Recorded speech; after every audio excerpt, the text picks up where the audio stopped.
Hello to all of Freddy's children.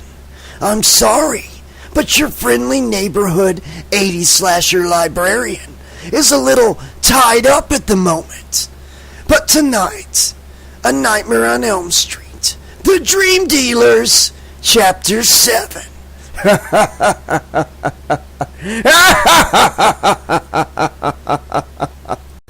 I'll just blame that on temporary insanity, okay? Let's move right along. Tonight, A Nightmare on Elm Street, The Dream Dealers, Chapter 7. Like, you see how Devin's asshole brother didn't like my innocent little comment? Autumn said to Kent Lowe. This time they were seated in her bedroom, the nucleus of which was clearly her computer station.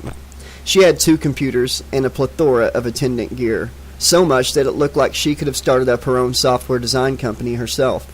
She sat in front of the newer of her 2 computers now, tinkering, her back to Kent. I don't think Alex is an asshole, Kent said, a little bitter at Autumn's lack of attention. He had hoped that, with her parents out tonight, he and Autumn might be doing more up here than poking around on her computer and talking about Devin Carmack's brother.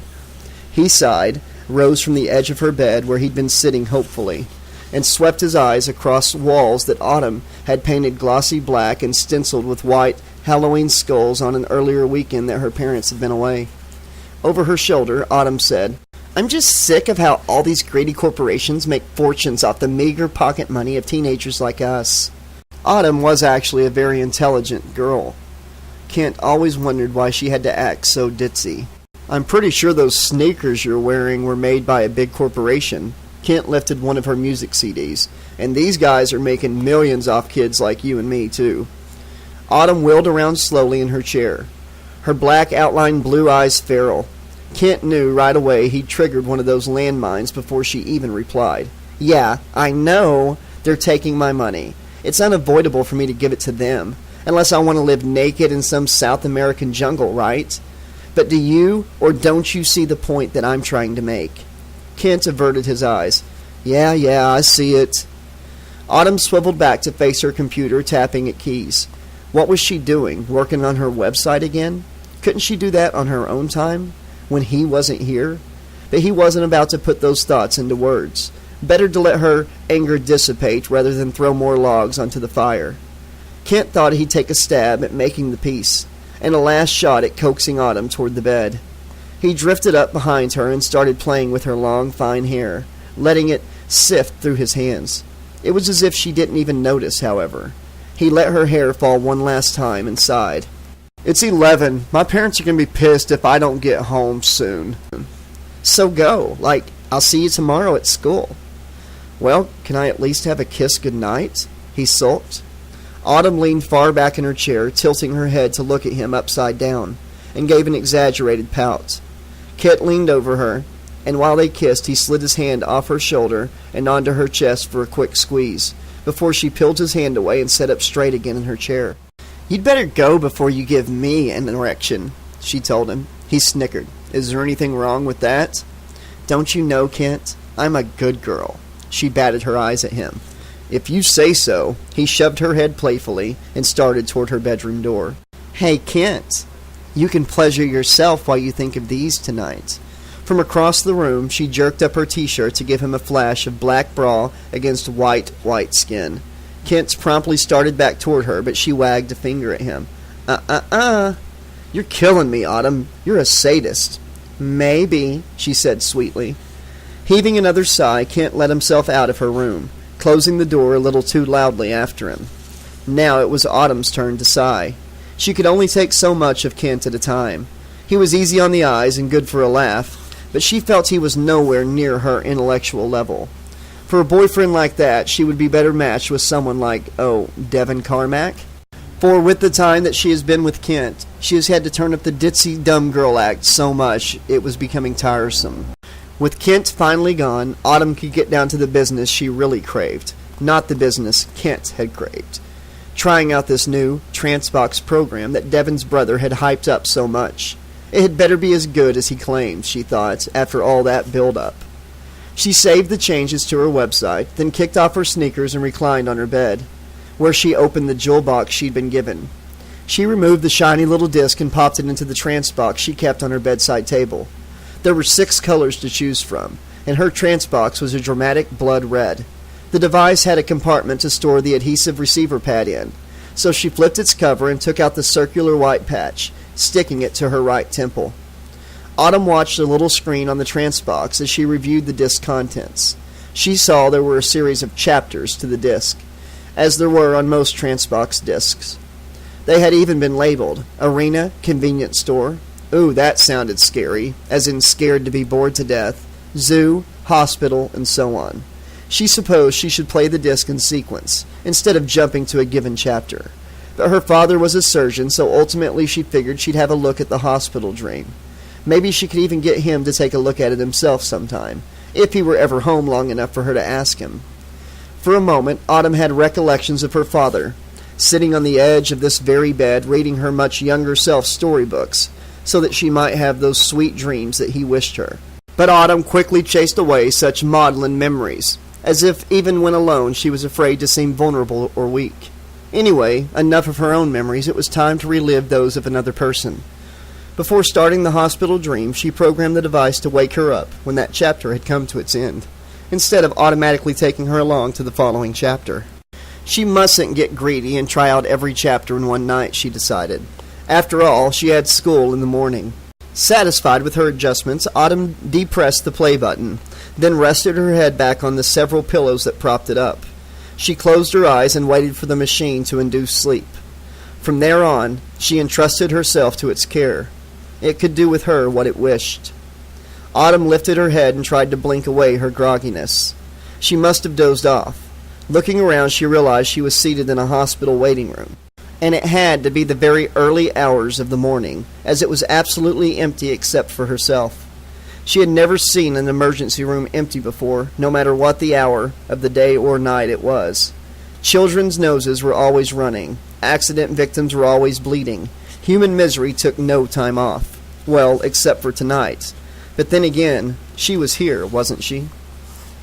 She rubbed at her eyes again, but couldn't seem to clear the blurriness from them. Everything seemed dim and fuzzy. Not fuzzy as in out of focus, but gritty, grainy. She looked herself over. No wounds were apparent, and she didn't feel sick except for her unclear vision. Might that be caused by a virus she was suffering, or by a drug she was taking for some ailment or other? Whatever it was, illness or medicine, it had obviously affected her memory even more than it had her vision. There was a rumpled magazine in her lap, but she couldn't make sense of its cover no matter how long she stared at it. Some foreign medical journal, words in a language she couldn't decipher, were splashed above a picture of a human brain, partially dissected, with clamps holding open a section of its membranes. A bit strong for the cover of a magazine, she thought, not that she was squeamish or anything. Rising from the hard plastic shape that passed for a chair, she looked up and down the ER waiting area.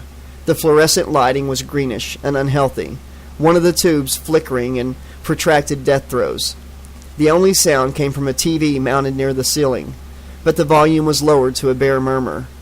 It looked like some kind of gladiator movie was playing, a man with a sword trying to defend himself from a snarling lion, but Autumn gave it only a glance. She spotted the triage desk up front, but when she approached it, Autumn found no one in attendance. There was a little room behind the counter, and Autumn leaned over the desk to call, "Hello?" No answer. So what the hell was going on here? Was there a fire somewhere in the building, and everyone had evacuated, forgetting to wake her up and take her with them? Then at last Autumn remembered her father. Might she be here because of him? This was not the hospital he worked at, but could he have brought her with him just for the company? It was the sort of thing he had done when she was little, showing her off to his colleagues. The doting nurses, the feeble older patients who sadly thought she was some grandchild come to visit them. Those had been nice days, before her dad's job had become so demanding that he spent more and more time there, and less at home. Her mother had taken that gradual turn of events even harder than Autumn had, as if it was a kind of betrayal, her husband's job the equivalent of a hated mistress. She had seemed to resent her daughter at times for not being a worthy enough substitute. At least, that was how Autumn had interpreted it. Of course, now that Autumn was nearly a woman and not so dependent on them, her parents had more time for each other again, and, between that and her medication, Mom had mellowed out over the past couple of years. But all those memories were causing Autumn undue pain. The only thing she needed to remember right now was what she was doing in this place. So, could it be a condemned hospital building slated for destruction and reconstruction that her father had summoned her to for some reason or other? Her mind raced through possible scenarios, but she couldn't be certain that her father truly figured into her reason for being here. She must find someone, somewhere. She saw glass doors leading outside to where ambulances pulled up to unload their human cargo. The night was utterly black out there. The hospital might be floating in outer space itself for all she could tell. She walked toward the glass doors, approached near enough for them to open automatically. They did not. "Like, what the fuck?" Autumn whispered, growing more irritated by the second. She pushed at one of the manual doors, but it barely rattled in its frame. Locked. Okay, an abandoned and locked-up hospital. She must indeed be here with her dad on some special errand. But what could that be? And where had he gone off to then? Should she remain in the waiting room until he came back from wherever? Fuck that, she muttered, and turned toward the nearest corridor she could see, pushing open a door to enter it. At least the door hadn't been locked this time. Lining the corridor with its worn linoleum floor and ugly green paint job were doors to various darkened offices, which quick glances told her were also deserted. Several more corridors branched off from this one, and at the end there were elevators. Why not? Autumn stabbed at the buttons and they lit, but nothing else happened. Just one teasing squeak of machinery from the elevator shaft and then nothing more. Letting out an exasperated sigh, Autumn headed for the metal door to the stairwell instead. She tried the second floor first, but right away she could see there was no one at the nurse's station. Okay then, if the hospital was slated for demolition, why did it look like people still worked here, but had upped and left only recently, as in mere hours or even minutes ago? Autumn was tempted to use the phone system behind the counter to send her voice over the intercom, but that might be going too far. She didn't want to look like some panicky jerk. She'd find her dad or someone, eventually. She decided to start checking in the patients' rooms next. In the very first room, a private room with only one bed, Autumn found a person at last. A man lay in the bed, his wall-mounted TV running that same Gladiator movie she had seen on the set in the waiting area.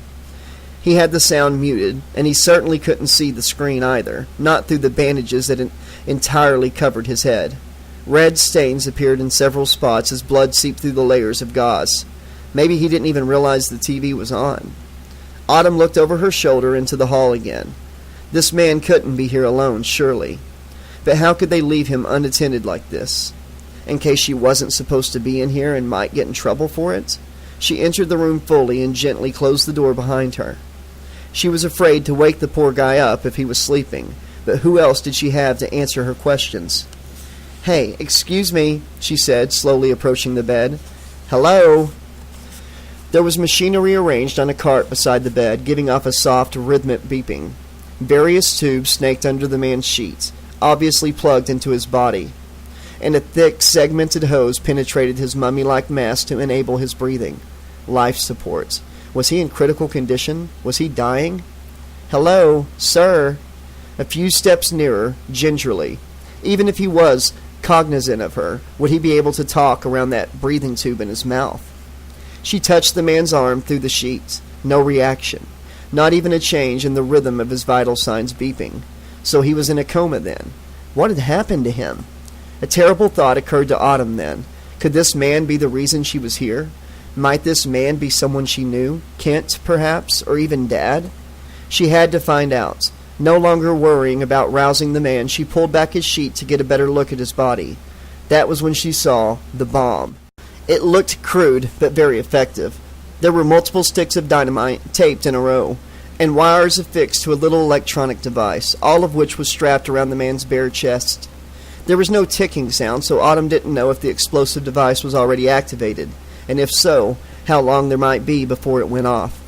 Had someone sneaked into the hospital to strap this device to the man in order to assassinate him? Why not just suffocate him instead? Or disconnect his life support, for that matter. Something simple like that. No, Autumn felt that the man had come into the hospital this way.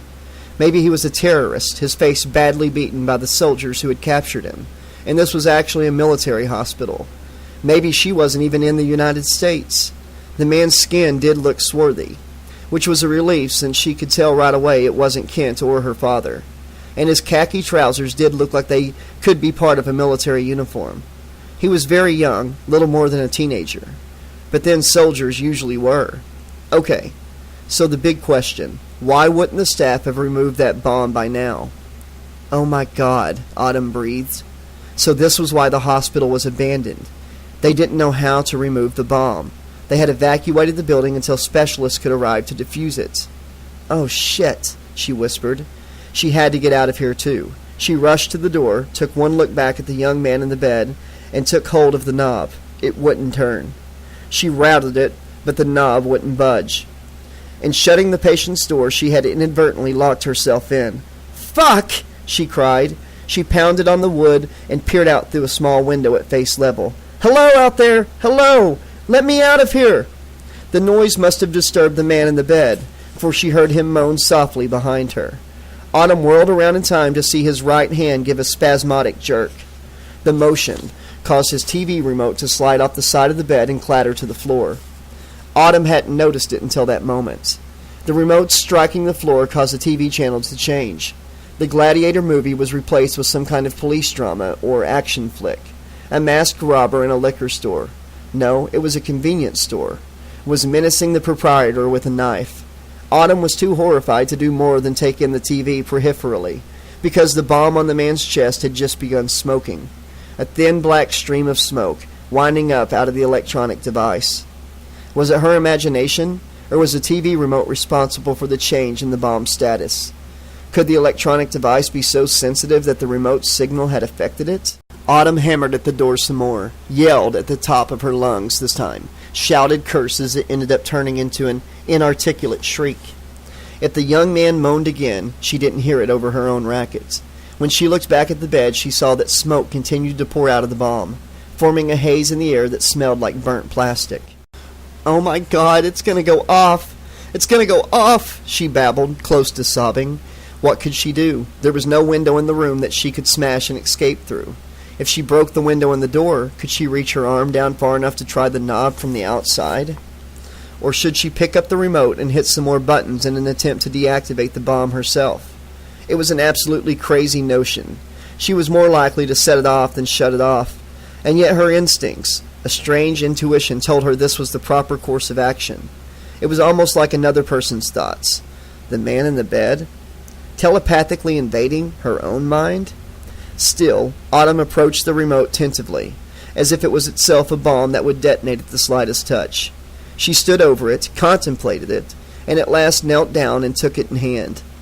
She studied the numbered buttons, wondering which button had been struck to cause the bomb to smoke. She must not touch that button again. Was it the channel advance button?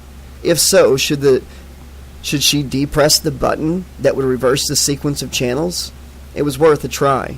One button was as good as another. All she had to count on right now was her weird intuition. And since this button was the first one that had occurred to her mind, when Autumn pressed the button, a spray of sparks burst out of the electronic device on the man's chest. She yelped, nearly dropping the remote. The channel on the TV was changed back to what should have been the Gladiator movie, but maybe it had ended and a new program had begun. Apparently a documentary about animals. An elephant was trotting across a dusty plain, its great ears bobbing with the motion. Another spark or two shot out of the bomb, and if anything, the stream of smoke had turned heavier and blacker. Had she shorted the thing out? Was it dead? Her instinct told her the bomb was far from dead. But how could she trust these intuitions? They might be mere illusion, only causing her to worsen matters. She should have kept to her first instinct, she thought, trying to break out of this room, smashing the window and the door. As delicately as she could, Autumn set the remote down on a table attached by a swinging arm to the side of the man's bed. Before she could turn back toward the door, however, she heard an awful squilling noise like fingernails on a blackboard. She whipped around to see that a face was framed in that little square window, a face gazing in at her. If the young man in the bed had his bandages removed, this was what she might expect him to look like. And surely this new man had to be another patient here in the hospital, because the face in the window was terribly, terribly scarred. Hello, Autumn! the disfigured man said. "Who are you?" she blurted, almost falling back against the patient's table. Ah, how soon they forget. The people of Springwood. Then again, you're young, and they work very hard to scrub poor Freddy Krueger's name out of the records. Even out of the internet, I understand. But it looks like they can't scrub me out of people's minds altogether, can they? Like, I don't know what you're talking about, Autumn whined. Look, mister, please, just let me out of this place, okay? The doorknob rattled, but again, it wouldn't budge. Sorry, Autumn, but it looks like I can't do that. I'm still partly rubbed out, like I said, so I don't have all my strength back yet. It looks like you are gonna have to open the door. For me! I can't. I tried. You haven't tried hard enough. This is your dream, Autumn, at least partially. Think of it as a lucid dreaming. Think that you can open this door very, very easily, simply by turning the knob. What do you mean, a dream? This is all just a dream, little Autumn. Try to remember, a dream. So take control. Turn the knob. Trust me, you can do this. The thing that had called itself Freddy Krueger twisted its scarred lips in a sneering grin. Let me out, Autumn. Don't you see? I'm the real prisoner here, not you. Right or wrong, Autumn's instinct was telling her to go nowhere near that doorknob, bomb or no bomb. Tell me how to deactivate that bomb first, she demanded, gathering some of her cockiness back, pointing at the smoke rising up from the man in the bed. Then I'll think about trying the door again. Let me in, and I'll take care of it for you. Yeah? She said dubiously. I don't trust you. Why not? He was trying to sound sweet, but the words were more like a hiss. Because I think you can come in here, if you want. I think you want me to come out there, though, because you're afraid. You're afraid of the bomb. If you don't open this door, bitch, I'll give you something to be afraid of. Krueger snarled, all niceties now forgotten. You are afraid of it, aren't you? Autumn plucked up the TV remote and weighed it in her palm.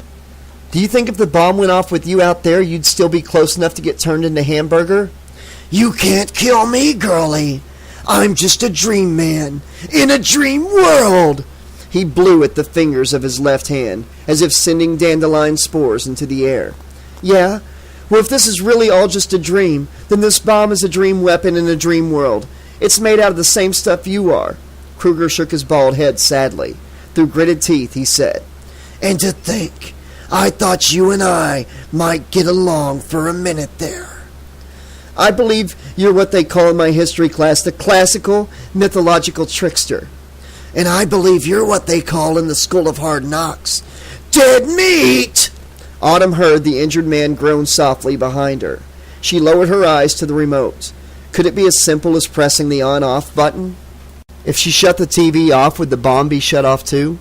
But if she shut the bomb down, would this Krueger person then be able to come right on in here, as she feared might be the case? Still thinking in mythological terms, Autumn felt trapped. Another groan. Autumn looked over at the bed. The person in the bed groaned a third time and turned their head towards her.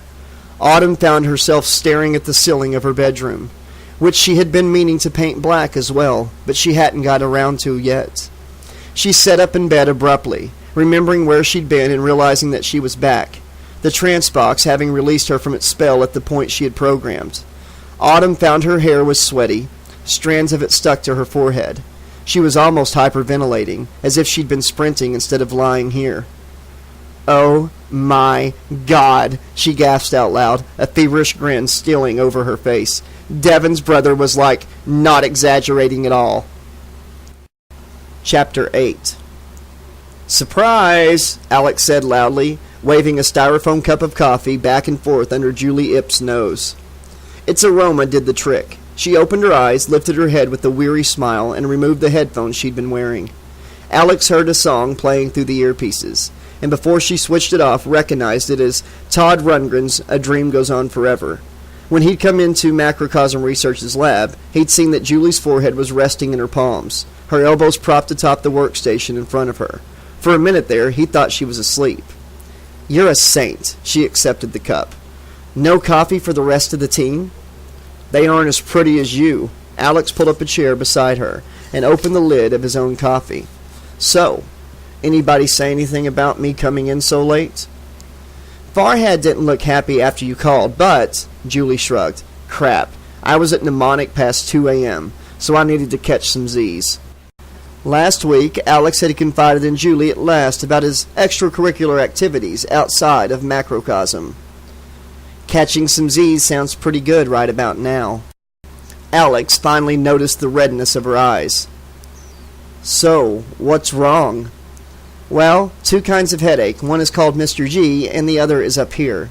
She patted her skull with both hands. Alex took a swallow of his drink, regarding her grimly. "First of all, what did he do this time?" "Oh, let's see. I was standing on a stool to get some stuff off a shelf, and when I was ready to come down, he asked me if I needed any help. He was about ready to put his hands on my waist. I told him, maybe a bit too sternly, that I was all set, thanks. Then later, when I told him I had a monstrous headache, he talked baby talk to me, and asked me if I needed a hug. Very politely, I assured him I was fine without a hug." As icky as it all sounded to Alex, he couldn't help but laugh. Even Julie grinned. "God, I just can't get over it. As if you'd ever go out with this guy. Almost 30 years older than you, ugly as shit, and so skinny he'd probably get a hernia if he helped you off a stool." "Excuse me, I'm not that fat." "You know I'm not saying that." "Oh man, what a jerk he is. I guess he goes wild for you exotic Asian chicks. I know I do." Alex licked his lips. "Come on, say it, baby. Say, me so horny, me love you long time." "No way." "Please, just this once. Make a guy happy." It was an ongoing joke between them. "Say, me so horny, me love you too much." "Muck you," Julie said. "Oh, yeah, baby, yeah. See, I don't mind that you sexually harass me, Alex, because I know you're just kidding." "You are just kidding, right?" Yeah, just kidding, right." "Ha, you're cute today. But 20-something years from now, you'll be the creep offering a young girl a hug." "You got a point." Alex smiled as Julie slurped some more coffee. But then the smile withered as he took in her reddened eyes again. "Headache, huh? Not the back of your head?" "Well, that's where it started." She touched the spot. "Maybe we need to get Patrick to scan us all again." "That might be a good idea," Julie said, her own mood growing solemn once more. "Mr. G said he's had a pounding headache all day, too." "Shit," Alex hissed, looking pensively at the equipment all around him. He prayed that nothing they were doing was responsible for this, and he especially prayed that no headache-inducing influences were finding their way into the software. He was still tweaking and fine-tuning at mnemonic designs. Not only might that shoot down his dreams of riches and fame, but he had asked his own brother to test the program. If Farhad, a very rational man, felt sufficiently concerned to order Patrick to watch their own brains for the appearance of irregular tissue growth, then this was a matter to take seriously. Or was Farhad just being prudent, covering all bases, however unlikely? Alex told himself not to panic, not to jump to conclusions. All the data wasn't in yet. "Mr. G also said he's having nosebleeds," Julie added, "and nightmares." "Yeah, nightmares? About the nightmares?" "Maybe. They are pretty harrowing, you have to admit." "Damn it. I'm just afraid Farhad will get too worried about all this and put the brakes on the dream extractions." Alex glanced about but didn't spot Farhad or Patrick or Mr. G for that matter. Were they elsewhere in the labs or maybe in Farhad's adjacent office? Julie said, "I thought we'd pretty much milked all we could from those tumors, dream-wise anyway." "Well, it doesn't hurt to keep squeezing." Julie massaged her temples. "Maybe it does hurt." Alex touched her arm. "Let's get Patrick to scan you right now." "Can't." "Why not?" "Patrick didn't come in today. That's probably why Farhad was less than thrilled when you said you'd be in at noon. And Farhad hasn't been able to get Patrick on the phone either." "No?" Alex puffed up his cheeks, then released the air slowly. "That isn't like Patrick." "I know. I don't like it either." "Want to try to call him again ourselves?" "The truth?" I'd rather we drive over to his place, Alex. I'm afraid he might have a headache too. Maybe one even worse than what me and Mr. G are having. Alex promptly rose from his chair, gathering up the car keys he'd just set down. Let's tell Farhad we're going over there. You're sick. I'll drive. Thanks, Alex. Julie fetched her pocketbook and brought her coffee along for the ride. So you haven't had any unusual headaches? Julie asked, slouched across Alex's back seat with a hand clamped over her eyes. No, I've been fine, Alex said, looking in the rearview mirror. Maybe it's just a coincidence then. Or maybe the experience affects different people in different ways. But Tricia had an awful headache after I let her sample that convenience store dream. He saw Julie peek from under her hand. Yeah, I don't know. Alex, I realize you think you've got an oil field here, but personally, I don't know what we've got going on. Our sponsors don't expect us or want us to tie it all together. They've probably got researchers spread all over like blind men filling different parts of the elephant. I'm sure they hope we never see the big picture. Alex sounded more than bitter. They just want us to hand them the raw data. We'll never know what they do with it. Maybe that's just as well. They were almost there. One more turn, and Alex entered tree-lined, blandly lovely Elm Street. It was like a suburban heaven where all the characters from Norman Rockwell's paintings would go when they died. Elm Street had an oddly untouched quality, as if its little neighborhood was enclosed in a giant time capsule. Its white-washed purity was almost eerie. Blue foliage shadows rippled restlessly across the neat sidewalks. Patrick rented the top floor of a small house that had been converted into a two-family home. Patrick's landlord was his Uncle Ralph, and the two men found the arrangement mutually beneficial. Ralph Tremblay took comfort in Patrick's presence, since his wife Barbara had died of cancer several years earlier, and Patrick benefited from a more than reasonable rent. Alex had been over to play video games and knock back a few beers with Patrick a number of times, and had met Ralph more than once. Alex had teased the men about their bachelor pad, speculating on what hedonistic activities took place there on weekends. His car is here, Julie noted, sitting up in her seat as Alex pulled in behind Patrick's vehicle in the driveway.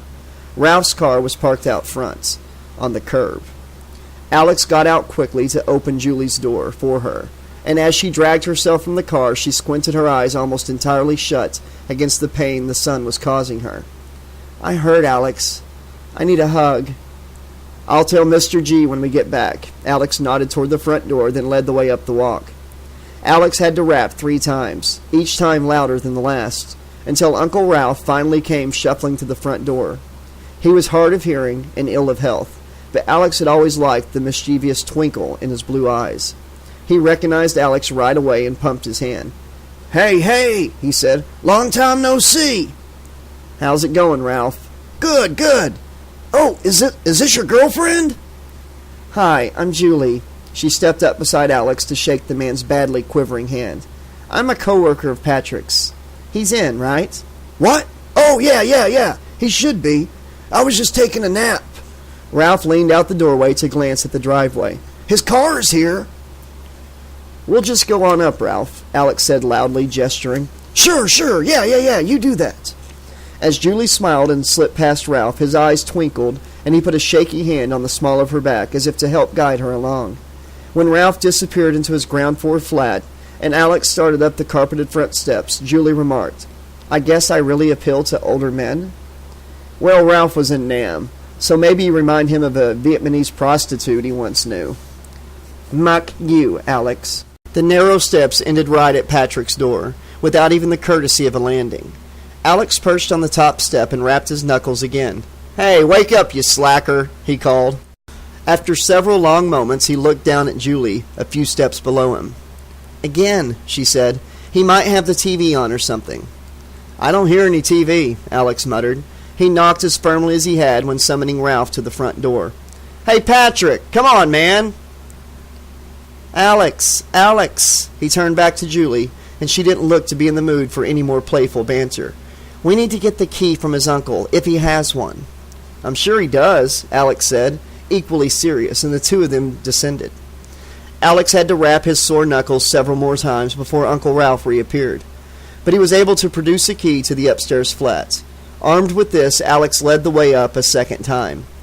Uncle Ralph tagged along behind them, hauling his frail body up the staircase. Julie took his elbow to assist him, and he flashed her a smile, but he had become too concerned to flirt. You think something's wrong? We have, a bug going around the office, Alex called over his shoulder. We're just afraid Patrick might have it too. He didn't come into work today. Yeah, I thought I heard him up there after he should have been to work. You did? Julie said. He was yelling, swearing, saying he was going to kill somebody. You know how he gets worked up playing those games, Alex. Yeah, Alex said gravely as he slid the key into the doorknob. It turned freely and he let himself into Patrick's apartment. Julie and Uncle Ralph close on his heels. It was a small apartment, just a few rooms. Its slanted walls covered in sports posters, and, to Julie's eyes, other god-awful sports memorabilia. Patrick, yo, she said, breaking off into the living room to the left. Alex turned right toward the bedroom, Ralph sticking with him. Alex got no further than the bedroom's threshold before roaring, Fuck! Fuck! Oh my God, no! What is it? What's wrong? Ralph cried, trying to squeeze around him, but Alex thrust his arms out to block him. No, Ralph, don't. But shaken as Alex was, he ultimately couldn't stop the older man from wedging himself into the doorway beside him. Oh no! Oh, Patrick! Ralph wailed, breaking into sobs immediately. He hadn't seen this kind of carnage in over 40 years, not since the Vietnam War. Julie came running. Alex had turned to embrace Ralph, but to comfort and restrain him. He was afraid the old man might have a heart attack if he didn't have one first himself. Alex felt lightheaded, surreal. He felt just as he did when testing his new nightmare software at Mnemonic. Julie barged past the two men, and now it was her turn to wail. She fell back against the wall of the little hallway outside the bedroom, sinking down close to the floor to hug her knees. A moment later, she had the presence of mind to reach into her pocketbook and dig out her cell phone. I'm calling 911, she sobbed. Alex eased Ralph back against the wall beside Julie. You stay here, Ralph. Stay out here with Julie. Who did this? Who? The old man blubbered. It may be a suicide, Alex said, grimacing toward the open doorway. He prayed it was so. As tragic as that would be, the alternative was too monstrous to assimilate. You guys, please stay out of here. I'm going in to look. At first, all Alex could register was the blood. It might have been thrown in his face from a bucket. So surely did it initially blind him to the other details of the scene. He forced himself to pay attention, and forced his bile to stay down deep inside him where it belonged. A suicide. Maybe a shotgun could have caused such a spray of blood. But then, as hard of hearing as he was, Ralph would have heard a gun discharge. After all, he had heard Patrick yelling, even if he had thought he was merely playing one of his video games at the time. Alex crept close to the bed very timidly, as if afraid to wake his friend from his dreams. Alex spotted the TranceBox on the blood-spattered bedside table. At about the same time, he realized he was seeing 4 long, deep, parallel slash wounds running down Patrick's right cheek and across the edge of his jaw. Similar sets of wounds were carved into his chest, some of them crisscrossing, his sheet cut to ribbons and soaked with his life fluid. There were even defensive wounds hacked into his right wrist and hand from Patrick having raised his arm to futilely block the attack. Alex almost lost his mastery over his guts when he saw that one of Patrick's fingers was hanging half-severed as a result of these defensive gashes. "Oh, buddy," he whispered, wagging his head. "My buddy." He realized his eyes had turned wet, but then his eyes returned to the TranceBox again. On some intuition, Alex reached out to Patrick's head, resting in profile on his saturated pillow. He took him delicately by the chin, hating to touch the still tacky blood and cooling flesh.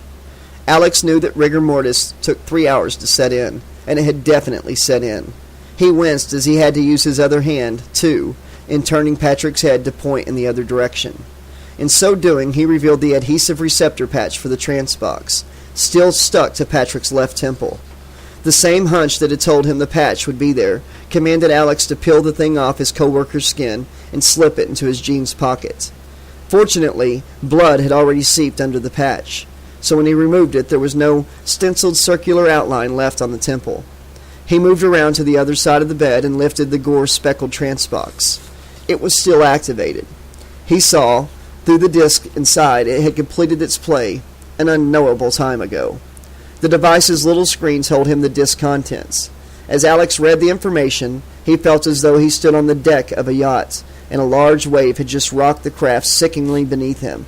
The screen revealed that the disc contained a number of the dreams they had extracted at Macrocosm Research, not cleaned up and edited together as Alex had painstakingly done at Mnemonic Designs, but essentially the same material. Someone other than himself had burned the recordings onto this TranceBox-compatible disc. Patrick, or maybe even Mr. G, Farhad, or Julie, must have done this at some point during the course of their studies. Was it all just part of the research, or did someone have the same idea he had, to make money off of the dreams? Alex felt ashamed for worrying about such a thing at this time, but that didn't stop him from snatching up the disc's jewel box and reading the handwritten label. He recognized the writing. It was, of course, Patrick's. So, video game aficionado that he was, had Patrick sniffed the money that could be made from this material and decided to sell the raw data to another TranceBox design company? Or, dedicated worker that he also was, had he merely been doing some home research on his own, using the TranceBox because it was inexpensive but effective technology?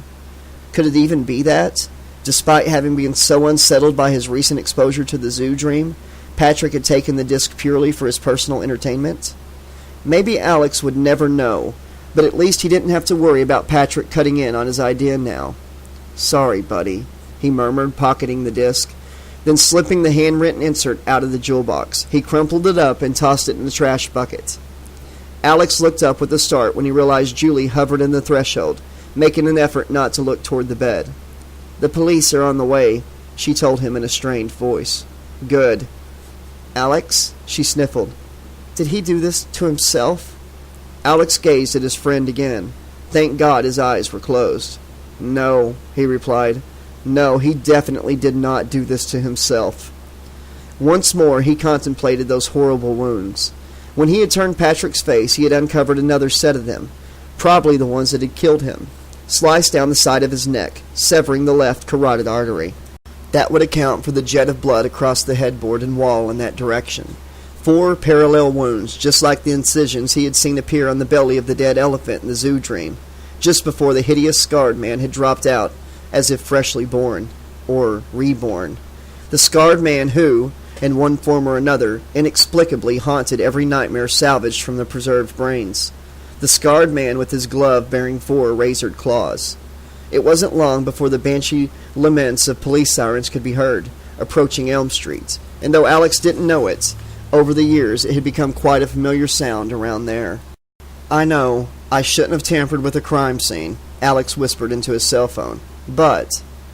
He stood just inside Ralph Tremblay's kitchen, watching as Julie sat down beside the old man on his living room sofa and took his hand. The detectives upstairs had just sent her down, done with their questioning of her.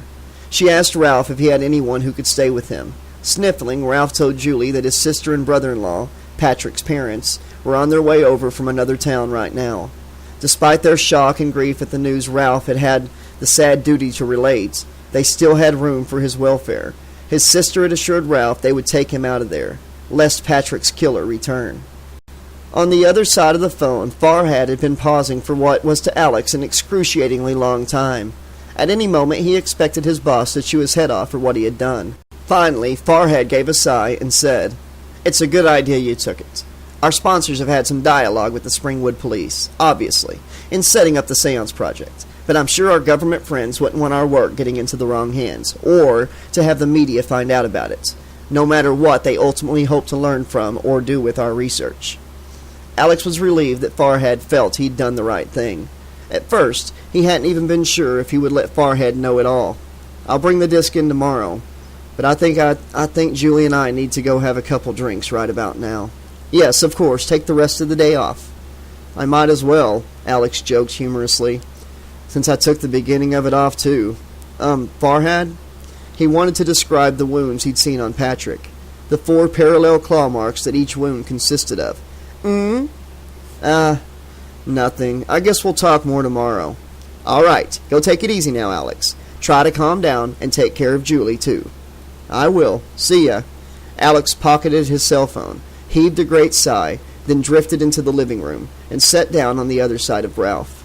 Ralph was only in his mid-60s, but he looked much older from a lot of hard living and hard playing. Alex feared this day would put another 10 years on the man.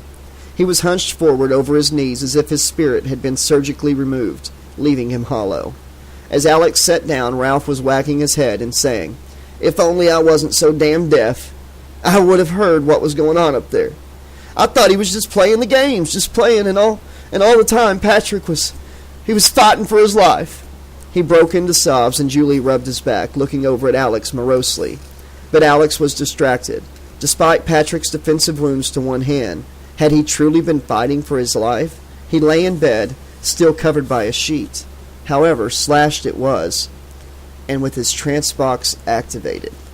He had to have still been under the machine's spell, asleep, when attacked. And the raising of his arm for protection had simply been an instinctual reaction by his body.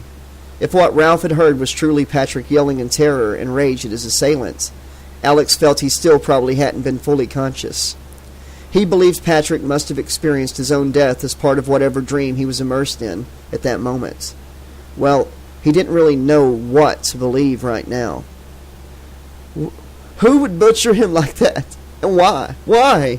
Ralph groaned. It's just like the Springwood slasher thing. Alex turned his head sharply. What's that, Ralph? What Springwood slasher? Ralph looked up at him miserably. Oh, God. He murdered a bunch of children in Springwood back in the late 60s. Early 70s. Barbara told me about it. He looked to Julie to explain. My wife. This was her parents' house back then. For a minute there, Alex had thought this Springwood slasher could have been the serial killer responsible for the victims whose brains' macrocosm had replicated electronically. But they had died in the mid-80s, from what he understood. Before he could ask Ralph if he'd ever heard about those killings, the old man beat him to it. Then around 84, another killer started murdering teens in Springwood, right here on Elm Street. One of the kids lived just across the street over there. Oh my God. He gestured with his head.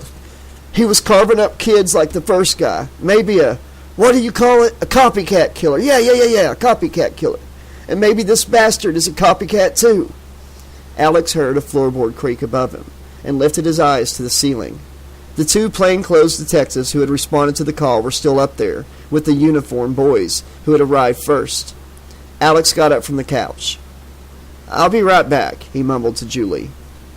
When Alex poked his head into Patrick's bedroom, the older of the two plainclothesmen waved him back and said, Hey, we're all set with your questioning now, sir. You really need to stay downstairs.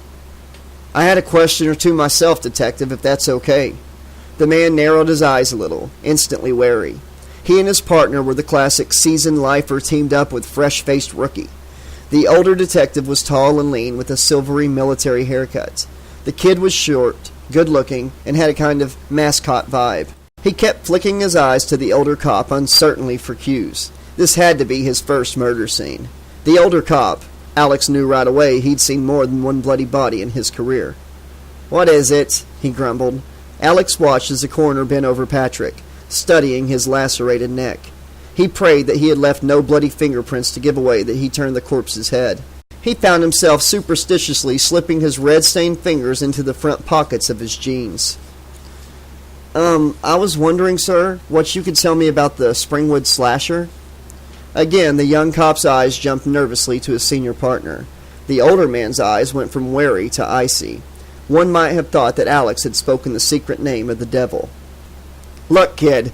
He stepped right up to Alex, imposingly. Were you born in this town? No, If you were born here, and you were older, you might have a little more fucking respect. We don't talk about that stuff anymore, alright? Alex swallowed, trying to hold his ground. But suddenly he felt like a child standing up to a stern school principal. But did they ever catch the person? I mean, was the killer from the 70s the same killer from the 80s? And I told you, the older cop cut him off, hissing the words through his teeth. That's all in the past now. Anyway, the Springwood slasher is dead. Okay, this has been chapters 7 and 8 of A Nightmare on Elm Street. Hey! No, that's not how you do it. This is how it's done, bitch. Okay, this has been chapters 7 and 8 of A Nightmare on Elm Street, The Dream Dealers. I could give a fuck less if you're enjoying it so far. Please be sure to subscribe so that whiny bitch, the 80s slasher librarian, will quit begging for subscribers. Click the like button so he don't cry his little eyes out like a whiny little bitch.